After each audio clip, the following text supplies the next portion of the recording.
नमस्कार, ये वीडियो आप सबके लिए बहुत ही ज़रूरी है क्योंकि खिंवसर उपचुनाव में रेवंत राम डांगा की जीत का प्रमुख कारण क्या रहा है और रेवंत राम डांगा की जीत किस वजह से हुई है, इसकी जानकारी मैं आपके सामने उपलब्ध करवा रहा हूं। आप लोगों को ये वीडियो अच्छा लगे तो एक बार अपने से जुड़े हुए सभी आरएलपी कार्यकर्ता, भाजपा कार्यकर्ता और कांग्रेस के कार्यकर्ताओं तक शेयर जरूर कर दें।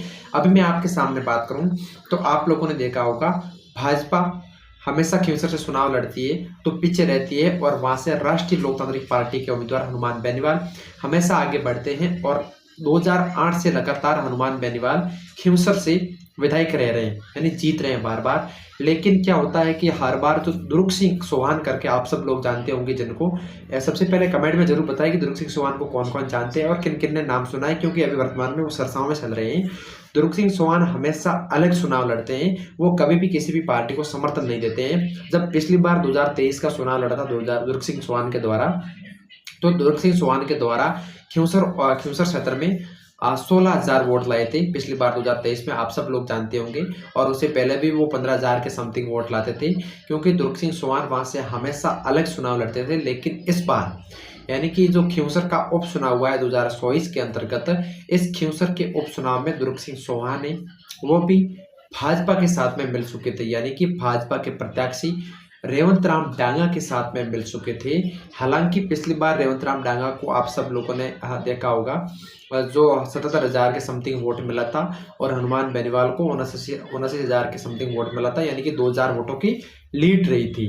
उसको देखते हुए जब इस बार दुर्ग सिंह चौहान ने वह स्वयं यहाँ पर इस पार्टी में अब मौजूद हो गए थे भाजपा के अंतर्गत, और उन्होंने एक बात बोली थी मंच से कि मैंने मेरे कार्यकर्ताओं को बोल दिया है कि जमकर मेहनत करनी है, डटकर मेहनत करनी है, और जो भी जिनका घमंड है उनका घमंड को सुखना सूर अब की बार करना है। इस बात को भी उन्होंने स्पष्टता से बताया था। लेकिन जैसे इस बार दुर्ग सिंह चौहान भाजपा पार्टी में सम्मिलित होते हैं तो उन्होंने जितनी भी रैलियां हुई थी उनमें दबाकर मेहनत की थी और हमेशा रेवंत राम डांगा के साथ में हाथ से हाथ मिलाए हुए आगे बढ़ते हुए उन्होंने इस चुनाव में जो अपनी मेहनत की थी। उसके बाद में क्या होता है, बात ये आती है कि रेवंत राम डांगा हमेशा पीछे रहते हैं। पिछली बार आपने देखा होगा पीछे रहते 2023 के चुनाव में 2,000 वोटों की लीड के साथ में। लेकिन इस बार क्या हुआ था, जो 16,000 वोट थे दुर्ग सिंह चौहान के, वो वोट भाजपा में शामिल हो गए थे और दुर्ग सिंह चौहान के जो 15,000 के समथिंग वोट है वो भाजपा में शामिल होने के कारण ही रेवंत राम डांगा इस बार विजय हो पाया है। और ये भी बात सामने आ रही है कि जो कांग्रेस के वोट बैंक थे वो भी इस बार भाजपा के खाते में गए। ये भी एक बड़ी प्रमुख जो रेवंत राम डांगा की जीत का प्रमुख कारण माना जाता है।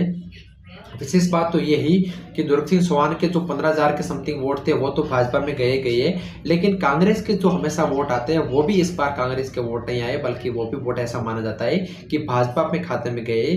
इस वजह से इस बार भाजपा की बड़ी लीड के साथ में जीत दर्ज की है रेवंत राम डांगा के द्वारा। आप लोग कमेंट पे अपनी राय जरूर दीजिए, क्या दुर्ग सिंह चौहान के वोट 15,000 वोट से भाजपा को कितना फायदा पहुंचा है, या फिर कांग्रेस के कितने वोट कम से कम जो है भाजपा सरकार के खाते में गए। आप लोग कमेंट पे अपनी राय जरूर दें। आप सबका बहुत बहुत धन्यवाद। वीडियो अच्छा लगा तो अपने से जुड़े हुए सभी लोगों तक एक बार शेयर कर दें और चैनल पे नए हैं तो एक बार सब्सक्राइब जरूर कर दें। आप सबका बहुत बहुत धन्यवाद।